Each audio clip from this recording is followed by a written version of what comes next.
Crews continue to make progress against the wildfires in northern Minnesota, and plans to reopen the Boundary Waters canoe area are now taking shape. Business owners who rely on tourism say it might not be enough time to save them. Hannah Flood is in the Live Center with the latest on the fires and the concern from these business owners. Yeah, good morning. About 150,000 people visit the Boundary Waters every year. That's on the low side of an estimate, so you can imagine the Boundary Waters being closed having a huge impact on our northern communities.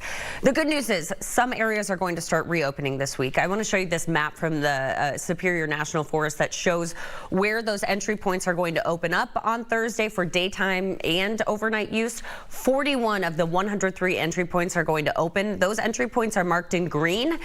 But then you can see marked on the map, you can see Ely there just to your left. It's surrounded by red, which means a lot of those entry points aren't going to open this week, and businesses and people there are really starting to feel an impact. Let's take a live look now from Silver Rapids Lodge in Ely. It's one of the many resorts feeling the economic toll of the wildfires. They do have a fog advisory up there this morning, so you're seeing some of that fog.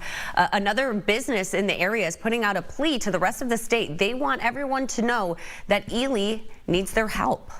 Between phone calls of outfitting cancellations, we're losing money on a daily basis. I am certainly feeling the lack of that busyness. There's some traffic, which of course I'm grateful for, but this is when we should be in peak season.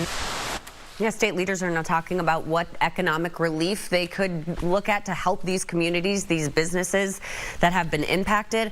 Governor Tim Walz says they may need a special session to extend a peacetime emergency that he declared in response to wildfires up north. The governor making that announcement while visiting Ely yesterday. The current peacetime emergency expires August 11th, so that's why they might look at a special session to make it a little longer. Tom and Kelly, I did look this morning. The two closest fires to Ely right now are 38 and 39% contained, so hopefully kind of that western part of the Boundary Waters opens up to folks soon. Yeah, let's hope so. All right, Hannah, thank you. And Minnesota isn't the only state with wildfires right now.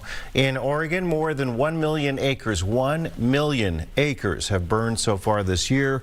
11 counties have evacuation orders or warnings in place at the moment. Leaders in several parts of Oregon are asking people to conserve water for firefighting efforts. Hundreds of thousands of people have also been evacuated because of fires across France and Spain. It's one of Europe's biggest evacuation efforts since World War II.